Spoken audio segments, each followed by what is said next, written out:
신약성경 마태복음 1장 23절 말씀 한 절인데 한 목소리로 함께 읽도록 하겠습니다. 시작.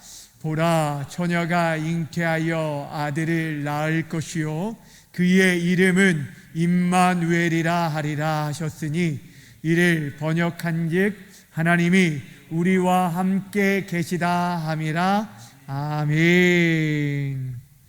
오늘은 하이델베르크 교리문답 14번째 시간 동정녀 탄생이라는 제목으로 말씀 증거하도록 하겠습니다. 우리는 계속해서 우리가 믿는 바 신앙 고백으로 드려지는 사도신경의 내용들을 살펴보고 있는데, 그 가운데 이제 성자 하나님이 어떤 분이신지, 또한 그분이 무엇을 하셨는지 우리가 살펴보고 있습니다. 우리가 지금 지난 시간까지 성자 하나님께서 누구신지를 함께 살펴보면서 예수시요 그리스도시요 또한 하나님의 독생자요 우리 주님임을 살펴보았습니다. 그분은, 성자 하나님은 그의 이름 예수처럼 우리의 구원자인데 우리의 유일하고 완전한 구원자이시다라고 말씀을 드렸고, 그리스도, 즉 기름 부음을 받은 자인데 그가 구약의 세 가지 직분인 선지자와 제사장과 왕의 직분을 감당하셨다라고 말씀드렸습니다. 또한 그와 더불어서 성령의 기름을 부음받은 저와 여러분들이 그와 연합되어져서 그리스도인으로서 그 직분들을 우리가 또한 이 땅에서 감당해야 한다라고 말씀드렸죠. 우리가 지난 시간에는 예수님이 바로 하나님의 독생자요 또한 우리의 주님이심을 살펴보았습니다. 우리도 하나님의 자녀라고 하지만 예수님만을 하나님의 독생자라고 부르는 것은 그분만이 본질상 유일하신 하나님의 아들이시고, 우리는 그분으로 말미암아 은혜로 입양된 하나님의 자녀다라고 말씀을 드렸습니다. 또한 우리에게 있어서 예수님이 우리의 주님이라고 부르는 것은 그분이 우리를 죄와 사망에서 구속하셨고 또한 모든 마귀의 권세로부터 우리를 해방시켰기 때문에 우리가 주님이라, 우리의 주인이다 라고 부르는데, 그러니까 이 땅에서 살아가면서 우리가 정말 순종하며 따르며 섬겨야 할 분이 오직 예수님 한 분뿐밖에 없다라는 것들을 말씀해 주는 것이 바로 그런 이름들이에요. 그러니까 우리가, 여러분, 사도신경을 하면은 그냥 후딱 넘기는 그런, 예배하기 전에 예배 시작할 때 넘기는 그런 고백이 아니라 정말 한 구절 한 구절마다 우리의 깊은 믿음을 담아서 하나님께 올려드리는 그런 고백이 되어야 한다는 거예요. 예수님이 정말 어떤 분인지에 대한 그 고백들이 우리 안에 있어야 한다라는 것이죠. 자, 지난 시간까지 성자 하나님이 누구신가 이 네 가지를 살펴봤다고 했어요. 예수, 따라합시다. 예수, 그리스도, 독생자, 우리 주. 이제 오늘부터는 이제 앞으로 몇 주 동안 예수님께서 그러면 어떤 일들을 행하셨는지, 그분의 사역에 대해서, 이제 앞에서는 예수님의 본질에 대해서 살펴봤다면 이제 예수님의 사역에 대한 부분들을 우리가 함께 살펴보려고 합니다. 오늘 이제 예수님의 사역을 우리가 이제 크게 살펴볼 텐데, 먼저 여러분들이 큰 그림을 그리셔야 돼요. 그림을 그리신다는 것은 예수님이 어떤 일을 행하셨냐 하면은 크게 두 가지를 생각하시면 됩니다. 뭐냐면 낮아지심과 높아지심이 있어요. 따라합시다. 낮아지심, 높아지심. 낮아지심의 사역은 크게 세 가지가 있는데, 예수님이, 하나님이신 그분이 이 땅에 사람의 몸을 입고 오신 성육신 자체가 낮아지심이에요. 그리고 그분이 십자가를 지시고 고난받으심, 또한 죽으시고 장사 지낸 바 된 이 세 가지, 그러니까 성육신, 그리고 십자가의 고난, 장사 지낸 바 됨, 이것이 낮아지심. 예수님께서 낮아지셨다라는 걸 비하라고 말하고, 그리고 예수님이 높아지셨다는 것은 승귀, 높아지셨던 세 가지 사역이 있어요. 여러분, 예수님께서 십자가에 죽으신 다음에 뭐 하셨어요? 3일 만에 부활하신 게 예수님 높아지심이에요. 자, 부활하시고 40일 후에 예수님께서 하늘로 올라가신 걸 승천이라고 하는, 이 승천이 예수님의 높아지심의 사역이고, 또한 하늘에 오르신 다음에 이제 다시 이 땅에 오실, 재림하셔서 세상을 심판하실 그 사역이 바로 높아지심의 세 가지 사역이에요. 자, 낮아지심이 세 가지가 있다고 했어요. 성육신, 그리고 십자가의 고난, 죽으심, 그리고 장사 지낸 거죠. 그리고 높아지심은 부활하심과 승천하심과 재림, 이 세 가지를 여러분이 기억하시면 되겠습니다. 자, 오늘은 그 첫 시간으로서 예수님의 사역 가운데 낮아지심의 첫 번째인 그 동정녀 탄생을 살펴보려고 합니다. 오늘 우리가 가지고 있는 이 하이델베르크 요리문답에서 우리에게 말씀해주고 있는 이 하나님 예수님의 동정녀 탄생에 대한 부분들은 35문과 36문이 나타나고 있는데, 35문과 36문의 내용은 이런 거예요. 예수님께서 동정녀 마리아를 통해서 탄생하신 것이 무엇을 의미하느냐라는 내용이고, 또한 그것이 우리에게 가져다주는 유익이 무엇인가, 이것을 질문하고 있는 것입니다. 이것을 오늘 우리가 살펴보도록 할 것입니다. 이 질문을 살펴보기 전에 먼저 여러분, 자, 저를 보세요. 저를 보세요. 요즘 참 사람 얼굴 보기도 힘들잖아요, 그죠? 네, 동정녀 마리아가 있고요, 성모 마리아가 있어요. 자, 동정녀 마리아라는 그 용어와 성모 마리아라는 용어를 조금 먼저 생각을 해보려고 합니다. 동정녀라는 뜻은 남자를 가까이 하지 않는, 그러니까 남자와 정을 통하지 않는, 한 번도 정을 통하지 않는 순결한 여자를 동정녀라고 말을 합니다. 성모라는 것은 예수님의 어머니를 뜻하는 말입니다. 근데 마리아를 보통 말할 때 우리 기독교에서 보통 동정녀 마리아라는 용어를 사용하고 있는 것은 어디에 초점을 맞춰져 있냐면, 하나님이신 분이, 하나님이 이 동정녀 마리아를 통해서 인간의 몸을 입고 오신 이 성육신의 강조를 두고 있고, 마리아보다 누구에게 더 강조점이 있냐면, 이 동정녀 마리아라는 걸 말할 때는 예수님의 나심에 대해 강조점이 있어요. 근데 성모 마리아는 어디에 더 관심이 있냐면, 이 마리아가 누구를 낳았다는 거예요?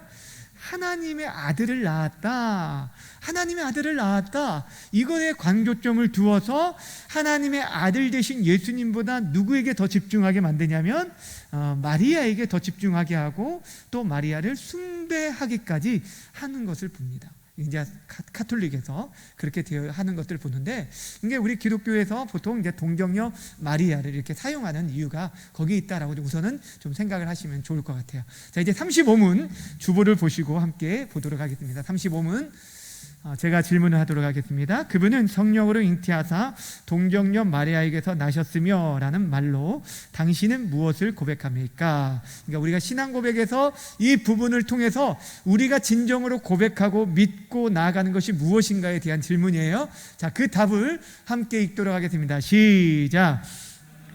영원한 아드님은 참되고 영원한 하나님이시며 여전히 참되고 영원한 하나님으로서 성령의 사역으로 동정녀 마리아의 살과 피로부터 참된 인성을 취하셨습니다. 그리하여 또한 다윗의 참된 자손이 되고 모든 일에서 그의 형제들과 같이 되셨으나 죄는 없으십니다. 네, 저를 보세요. 너무 길다 보니까 무엇을 말하고 있는지 잘 헷갈릴 수가 있습니다.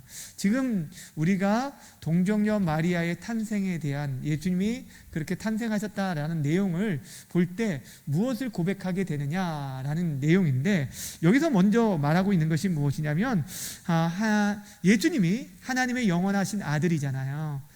영원하신 아들이, 그분은 영원하신 아들은 그분은 참되고 영원한 그분인 자체가 하나님이시다라는 것들을 이미 우리가 앞에서 살펴봤어요. 성자 예수님은, 성자 하나님은 성부 하나님과 영광과 그 능력이 동등하신 하나님이시다라는 부분을 우리가 이미 앞에서 살펴본 바가 있습니다. 그러니까 예수님이 성부 하나님만 100% 하나님이고 예수님은 한 80%, 70% 모자라는 게 아니라 그분도 동등하신 본질상 하나님이시다라고 말씀하고 있던 거죠. 이거는 우리가 이미 살펴봤어요. 근데 그분이 동정녀 마리아를 통해서 탄생하셨다라는 것은 무엇을 보여주고 있냐면 그를 통해서 하나님이신 그분이 육의 몸을 입고 이 땅에 오셨음을 말씀하고 있는 것입니다. 이것을 우리는 보통 성육신이라고 말하는데 이것은 굉장히 놀라운 사건이에요. 여러분, 사람이 어떤 작은 미물, 어떤 개미가 되었다거나 뭐가 이렇게 동물이 되었다라고 해도 이거는 말이 되어줄 수 없는 거예요. 근데 하나님이신 그분이, 이 세상을 만드신 그분이 피조물인 인간이 되셨다라는 것은 엄청난 사건입니다. 그분은 영원하신 분이에요. 시간을 초월하신 분이에요. 그분은 초역사적인 분이시, 근데 그분이 역사 안으로, 시간 안으로 들어오신 사건이고, 무엇보다도 참된 하나님과 참 사람으로 이 땅에 오셔서 우리와 하나님 사이에 온전한 유일한 중보자로 탄생하셨기 때문에 이 사건이 굉장한 중요한 사건이다라는 것입니다. 여러분, 우리가 이 부분을 오늘 이렇게 살펴보는데, 특별히 예수님께서 동정녀 마리아에게서 탄생하셨다라는 것은 남자의 시가 없이 성령에 의해서 탄생하셨음을 말씀해 주고 있잖아요. 이것이 왜 중요하냐면, 보통 사람들이 태어나는 것은 남녀의 관계를 통해서, 보통 생육법을 통해서 출생한 사람들은 모두가 아담 안에 있는 자들입니다. 아담 안에 있다라는 것은, 아담의 자손이라는 것은 결국에 원죄를 가지고 태어난 전제라는 거예요. 그러니까 하나님의 심판과 진노를 받아야 할 수밖에 없는 인생들이라는 거예요. 그런데 그런 인생들인데 예수님께서 동정녀를 통해서 이 땅에 오셨다는 것은 그 아담의 죄를 가지고 오지 아니하시고 특별한 법으로, 특별한 생육법을 통하여서, 성령에 통하여서 이 마리아의 태만을 이용하여서, 태를 통하여서 몸과 피를 가지고, 육의 몸을 가지고 태어났지만 그분은 죄가 없다는 것을 말씀해 주기 위해서 동정녀 마리아의 탄생을 강조하고 있어요. 그러니까 여러분, 이 동정녀 마리아의 탄생은 예수님께서 참 사람으로 오셨는데 죄가 없으신 분이구나, 이거를 강조하고 있다는 걸 생각하면 돼요. 다시 말씀드립니다. 예수님은 참 사람으로 오셨습니다.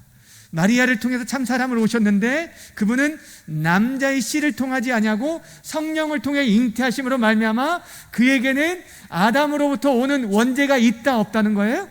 없다라는 것들을 강조해 주고 있습니다. 자, 히브리서 4장 15절 말씀 함께 보겠습니다. 그래서 우리의 중보자가 될 수 있었는데, 히브리서 4장 15절 함께 봅니다. 시작. 우리에게 있는 대제사장은 우리의 연약함을 동정하지 못하실 리가 아니요 모든 일에 우리와 똑같이 시험을 받으신 이로되 죄는 없으시니라. 아멘. 예수님이 우리와 똑같이 이 땅에서 배고픔도 또 슬픔도 아픔도 모든 것들, 이게 어떤 분들이 예수님은 하나님이시니까 십자가의 고통이 없으실 거다, 그건 천만의 말씀입니다. 예수님 그 모든 고통들을 다 당하셨어요. 근데 이 땅에서 배신도 당하시고 아픔도 다 겪으시면서 사실 누구보다도 우리 인생들을 체휼하시고 우리를 잘 이해하시고 또한 동정하시는 분이라고 말씀하셨는데, 그런데 우리와 다른 게 뭐냐면 그분은 죄가 없으시다라고 말씀하고 있습니다. 또한 예수님께서 이렇게 사람으로 사람의 몸을 입고 이 땅에 오신 것은 이미 구약에서부터 오래전에 약속하시고 예언해 주신 말씀을 쫓아 이루어진 거예요. 여러분, 오늘 우리가 읽었던 마태복음 1장 23절의 말씀은 이사야 7장 14절에서 예언된 말씀이잖아요. 다시 한번 볼까요? 자, 시작. 보라, 처녀가 잉태하여 아들을 낳을 것이요 그의 이름은 임마누엘이라 하리라 하셨으니 이를 번역한즉 하나님이 우리와 함께 계시다 함이라. 여기서 처녀가 바로 남자를 가까이 하지 않은 처녀를 말하는 거예요. 근데 처녀가 잉태하여 아들을 낳을 것이다 하는 이걸 징조를 통해서 보여주셨는데, 그 약속대로 이미 창세기에서부터 여인의 후손으로 나타났던 나오게 되실 것이다. 그리고 이후에 다윗의 후손으로 자손으로 이 땅에 오게 되실 것이다 라는 약속대로 그분이 참 사람으로 이 땅에 오셨다는 것들을 강조해 주고 있는 것입니다. 여러분, 우리가 앞에서 예수님이 누구신가에 대한 것들을 살펴봤잖아요. 그분은 어떤 분이신가 본질에 대한 부분을 살펴봤고, 오늘부터 우리가 사역에 대한 부분을 살펴본다고 했잖아요. 사역. 근데 예수님의 성육신인 예수님이 나신 게 어떻게 사역이 되느냐, 그분이 행하신 일이 되느냐라고 생각할 수 있는데, 예수님의 출생은 우리의 출생과는 다르기 때문에 그분의 사역이 되는 거예요. 여러분 잘 들어보세요. 여러분, 성경은 우리에게 뭘 말하냐면 예수님이 마리아에 의해 탄생되어졌다라는 것을 강조하기보다는 예수님께서 마리아의 몸을 통하여서 이 땅에 오셨음을 더 강조하고 있어요. 다시 말씀드릴게요. 예수님이 마리아에 의해서 태어나셨다, 이것을 성경이 강조하는 게 아니라 도리어 마태복음도 누구를 낳고 누구에 의해서 낳고 이렇게 하다가 능동태로 쓰다가 예수님 때는 수동태로 쓰이고 있어요. 이 말이 무엇이냐면은, 그러니까 이 마리아를 통하여서 예수님께서 이 땅에 친히 오셨음을 강조해 주고 있다는 거예요. 좀 어렵죠? 하여튼 간에 예수님이 이 땅에 오신 예수님의 적극적인 사역이라는 것들을 보여주고 있는 것입니다. 여러분 생각해 보세요. 우리들이 이 땅에 태어나는 것은 우리가 시간을 정할 수도, 장소를 정할 수도, 부모를 정할 수도 없이 불강력적으로 우리는 태어납니다. 그렇지 않나요? 여러분, 부모님 정하고 태어나신 분 없잖아요. 그런데 사실 예수님께서는 어찌 보면은 떠밀린 출생이 아니라는 거예요. 그분은 자발적으로 정하신 출생이었어요. 하나님의 뜻을 따라서 우리 인생을 구원하시기 위해서 예수님께서 친히 마리아를 통해서 인성을 취하셨다라는 거예요. 여러분, 예수님께서는요, 이 땅에 오시기 전에부터 자신이 어떤 삶을 살 것인지, 또한 자신이 어떤 고난을 당하시고 어떻게 죽으실지 아셨어요? 모르셨어요? 아셨습니다. 예수님 그 모든 것들을 아시고 예수님께서 때가 참에 자발적으로 그 모든 것들이 하나님의 뜻에 순복하시고 이 땅에 사람의 몸을 입고 이 땅에 오신 거예요. 그러니까 그래서 이렇게 그 성육신 사건을 하나님의 침공, 이 땅에 오신 하나님의 침공이라고 말하고, 하나님이 이 땅에 뚫고 오셨다는 거예요. 이 땅에 친히 사람으로 오셨다는 거예요. 그래서 우리와의 다른 그런 모습으로 우리와 다른 모습이죠. 예수님께서는 자신이 어떤 모습으로 오실 것을 아시면도 불구하고 그렇게 오셨어요. 그래서 이 땅에 계시면서도 계속적으로 자신이 이 땅에 오신 목적에 대해서 말할 때, 인자가 온 것은 섬김을 받으려 함이 아니라 도리어 섬기려 하고 자기 목숨을 많은 사람의 대속물로 주려 함이라 라고 하면서 무엇을 위해 이 땅에 오셨는지를 늘 말씀하셨어요. 예수님은 한마디로 죽으려고 이 땅에 오신 분이에요. 사람의 몸을 입고 오신 이유가 우리의 중보자로서 이 땅에 오신 거예요. 참 하나님이신 그분이 하나님이시면서 참 사람으로 오신 이유가 우리의 중보자로 오신 이유입니다. 자, 여기서 말씀하고 있는 게 그것입니다. 그러니까 예수님께서 왜 육신을 입고 오실 수밖에 없었느냐, 우리가 이전에 제 16문에서 무엇을 다뤘냐면 우리의 중보자의 요건, 하나님과 원수된 우리들, 하나님의 진노와 심판을 마땅히 받아야 할 인생들에게 중보자가 필요하다고 했는데, 그 중보자는 참 하나님이시면서 참 사람이어야 한다라고 말씀을 드렸어요. 참 하나님이셔야 한다, 또한 참 사람이어야 한다. 하나님과 사람과의 언약을 맺었어요. 그 언약을 누가 깼냐면 인간이 깨트렸어요. 그렇기 때문에 그에 대한 책임은 다른 어떤 피조물이 아니라 사람이 짊어져야 한다는 거예요. 짐승의 피로는 그것이 완전한 속죄가 될 수 없다는 거예요. 그것이 완전한 해결책은 될 수 없는 거예요. 일시적으로 하나님께서 길을 열어주셨지만 그는 하나의 그림자이고, 우리의 인생의 그 문제는 누가요? 그 죄값을 치르기 위해서, 그 몸값을 치르기 위해서 우리 예수님께서 몸을 입고 이 땅에 오셨다라는 것입니다. 이것이 참 중요해요. 그런데 왜 우리가 이 부분을 계속적으로 지금 말하고 있냐면, 여러분, 시대가 갈수록요, 예수를 믿는다라고 말하는 사람들 가운데서도 동정녀 마리아의 탄생을 믿지 않아요. 자유주의 신학이 들어오면서 성경을 합리적으로, 성경을 비평학적으로 봐야 한다라고 말하면서 이 성경에 나와 있는 여러 가지 이적과 기적의 사건들은 싹 빼고 그것의 의미들만 받아들이면 된다라고 여기는 사람들이 있어요. 여러분, 이것은 굉장히 무서운 이단적인 사상입니다. 왜 여러분 우리가 동정녀 탄생에 이것을 온전히 믿어야 하냐면, 동정녀 탄생을 믿지 않는 것은 예수님의 인성과 신성을 부인하는 거예요. 예수님이 참 사람으로 참 하나님으로 오셨다는 것을 부인하는 것이고, 그렇다면 그분이 우리의 중보자로서의 사역하신 것들을 다 부인하는 것이고, 결국에 우리의 구원은 아무것도 아니게 되어지는 거예요. 그리고 이 동정녀 탄생을 믿을 때만이 예수님의 십자가의 죽으심뿐 아니라 부활하심과 승천하심, 그 모든 것들을 다 믿을 수가 있는 거예요. 너무너무 중요한 것이 이 부분이다라는 사실입니다. 그래서 여러분, 우리에게 정말 이러한 믿음이 필요해요. 제가 예전에 부흥사 목사님이 이런 얘기를 하는 걸 들었어요. 어떤 얘기냐면, 어떤 사람이 자기에게 와서 그 얘기를 했다는 거예요. 도저히 나는 마리아가, 어떻게 처녀가 남자를 한 번도 가까이 하지 않았는데 어떻게 아들을 낳을 수 있냐, 이건 말도 안 된다, 이거 믿을 수 없다라고 막 그렇게 얘기를 하더래요. 그러니까 이 목사님이 뭐라고 얘기했냐면, 네가 뭔데 못 믿냐고. 아니, 본인인 마리아도 믿고 남편인 요셉도 믿는다는데 왜 네가 뭔데 못 믿냐고 막 뭐라고 했다는 얘기를 들었어요. 오늘 설교 준비를 하는데 갑자기 그분 그 말이 생각이 났어요. 여러분, 처음에 마리아도 수태고지가 있었을 때 천사에게 뭐라고 말하냐면, 나는 남자를 알지 못하니 어찌 이런 일이 있으리까 라고 얘기했어요.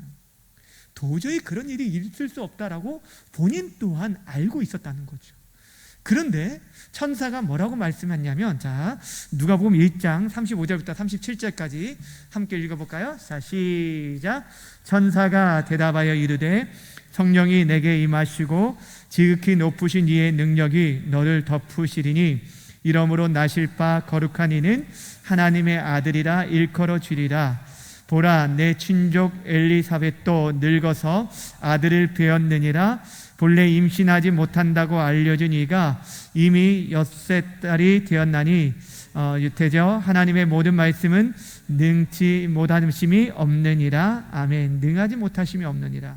여러분, 이 말을 듣고 마리아가 어떻게 반응한지 아십니까? 어떻게 반응했을까요? 이 말을 듣고, 주의 여종이오니 말씀대로 이루어지이다 라고 하면서 그 말씀을 그대로, 이성적으로나 머리 쪽으로는 전혀 이해할 수 없는, 과학적으로도 증명할 수 없는 일이지만 그대로 믿음으로 받고 아이를 낳게 되어주죠. 그리고 요셉은 의로운 사람이라 그가 처음에는 떨어지려고 했는데 하나님의 말씀, 천사를 통해서 말씀을 듣고 나서 아이를 낳기까지 그 마리아와 가까이 하지 않고 동침하지 않았다고 성경은 분명하게 우리에게 말씀해 주고 있습니다. 이런 믿음이 우리에게 지금 필요하다라는 거예요. 그러니까 이 동정녀의 탄생은 궁극적으로 예수님께서 하나님이신 그분이 참 사람으로, 죄 없으신 참 사람으로 오셨다, 이것을 강조하고 있습니다. 다른 것은 잃어버려도 무엇만 잃어버리지 말하면 예수님이 참 사람으로 오셨고 그분은 죄가 없으시다라는 거예요. 자, 그럼 이제 36문을 한번 볼게요. 36문 제가 읽어드리겠습니다. 그리스도의 거룩한 잉태와 탄생은 당신에게 어떤 유익을 줍니까? 답을 읽겠습니다. 시작. 우리의 중보자이심으로 잉태되고 출생할 때부터 가지고 있는 나의 죄를 그의 순결함과 온전한 거룩함으로 하나님 앞에서 가려줍니다. 아멘. 예수님의 성육신 사건은 그분이 우리의 중보자의 탄생이기 때문에 중요하다는 거예요. 자, 디모데전서 2장 5절 6절 말씀 함께 보겠습니다. 디모데전서 2장 5절 6절 시작. 하나님은 한 분이시요 또 하나님과 사람 사이의 중보자도 한 분이시니 곧 사람이신 그리스도 예수라. 그가 모든 사람을 위하여 자기를 대속물로 주셨으니 기약이 이르러 주신 증거니라. 아멘. 하나님의 때가 되어서 대속물로 이 땅에 예수님을 보내주셨다. 우리의 유일한 중보자다라고 말씀하고 있어요. 근데 그 중보자가 하신 일이 무엇이라고 말하고 있냐면, 중보자가 하신 일이 무엇이냐면 우리의 죄를 하나님 앞에서 덮어주었다라고 말하고 있어요. 자, 보세요. 그분이 우리의 중보자로서 잉태, 출생 때부터 가지고 있었던 나의 죄, 출생 때부터 가지고 있었던 죄가 뭘까요? 원죄, 또한 자범죄를 말하는 거죠. 그러니까 우리의 죄를 씻어주는 그 범위는 뭐냐면요, 우리가 태어날 때부터 죽을 때까지 모든 죄를 말하는 거예요. 과거와 현재와 미래의 모든 죄까지, 우리의 모든 죄가, 그 모든 전체 죄가 다 하나님, 우리 주님 안에서 어떻게 되냐면 하나님 앞에서 가려주셨다라고 말하고 있어요. 하나님 앞에서 가려주셨다. 여러분, 이 말이 너무너무 귀한 것 같아요. 가려주셨다. 우리가 주목해야 할 것, 가려주셨다. 죄를 없애주셨다라고 말하지 않고 가려주셨다라고 말하는 게 뭘까요? 가려주셨다라는 것은 우리가 하나님 앞에서 의롭다라고 칭함을 받게 되었어요. 의인이라고 불리게 되었어요. 예수님의 보혈로 말미암아 우리를 덮어주심으로 인해서. 근데 원래 우리는 죄인이잖아요. 다만 용서받은 죄인이에요. 그리스도의 보혈로 우리를 덮어주셔서 우리의 모든 죄악들을 씻어주셨지만, 우리를 그 피로 덮어주심으로 인해서 죄인이지만 의인이라고 칭하여 주신 것이 법적으로 땅땅땅 하신 거예요. 왜냐하면 우리 대신 죄값을 대신 누가 치러주었기 때문이었어요. 이것이 너무너무 중요한 사실이에요. 뭐냐면 우리는 여전히 죄성을 가지고 있는 자들이어서 죄와 지금도 계속적으로 씨름하고 있어요. 싸우고 있어요. 그런데 그런 죄인된 우리 인생들이지만 우리가 누가 되었냐면 하나님의 자녀가 되었고 의롭다 칭함을 받은 거룩한 하나님의 백성들이 되었다는 것. 무엇으로 말미암아요? 우리로 인한 게 아니에요. 우리의 힘으로가 아니에요. 무엇 때문에? 그리스도의 보혈로 말미암아서, 중보자로 말미암아서 우리의 죄가 덮어졌기 때문에 그것이 가능하다는 것들을 가르쳐주고 있는 거예요. 그러니까 죄가 가려워졌다는 것들이 그런 의미로 생각하시면 돼요. 우리의 죄가 여전히, 우리는 죄인인데도 불구하고 주님께서 우리를 가려주시고 우리를 덮어주심으로 말미암아 마치 6월절 어린 양의 피가 그 집에 임방과 문설주에 발라진 집은 죽음의 사자가 그 집을 넘어간 것처럼, 여전히 그 안에 있는 그 장자도 죽어야 마땅한데도 불구하고 그 피로 덮어줌으로 말미암아 그 죽음의 천사가 넘어간 것처럼, 주님이 그렇게 우리의 중보자로서 우리의 모든 죄를 다 가려주셨다는 거예요. 그의 피로 다 가려주셨다라는 거예요. 이것이 너무너무 귀한 일이라는 거예요. 여러분, 성경이요, 우리 인간의 죄 없는 상태에 대해서 이런 표현을, 그때의 상태를 이렇게 표현해주고 있는데, 창세기 2장 25절 말씀 볼게요. 자, 창세기 2장 25절 함께 볼까요? 시작. 아담과 그의 아내 두 사람이 벌거벗었으나 뭐하지 않았다고요? 부끄러워하지 아니하고. 당시에 죄가 들어오기 전에 남자와 여자, 남편과 아내죠, 서로가 전혀 부끄럽지 않는 그런 가운데 서 있었다라고 말하고 있습니다. 그런데 죄가 들어오면서 모든 관계들이 깨어지게 되어지면서 우리 안에 수치심이 들어온 것들을 보게 됩니다. 그래서 우리가 하나님을 피하게 되고 다 피하게 되어지죠. 3장, 창세기 3장 10절입니다. 시작. 이르되 내가 동산에서 하나님의 소리를 듣고 내가 뭐하므로 벗었으므로 두려워하여 숨었나이다. 죄로 인해서 부끄러움과 수치가 우리 안에 들어오게 되었다는 것이요. 근데 그런 인간의 자신의 수치를 가리기 위해서 인생들이 생각하고 만들어낸 그것이 무엇입니까? 그들이 생각해낸 방법이라는 게 뭐냐면 무화과 나무에 잎을 엮어서 치마를 만든 거였어요. 고작 우리들이 할 수 있는 것이 그런 정도라는 거죠. 우리의 부끄러움을 가리기 위해서 당장에 좀 그것만은, 그 상황만은 모면하려고. 근데 그때 예수님께서는 우리 인생의 진정한 부끄러움을 무엇을 통해 가려지게 되는지를 하나님께서 그림자로 보여주신 게 창세기 3장 21절에 나오는 가죽옷입니다. 함께 보겠습니다. 시작. 여호와 하나님이 아담과 그의 아내를 위하여 무엇을 지어 입히셨다고요? 가죽옷을 지어 입히셨다.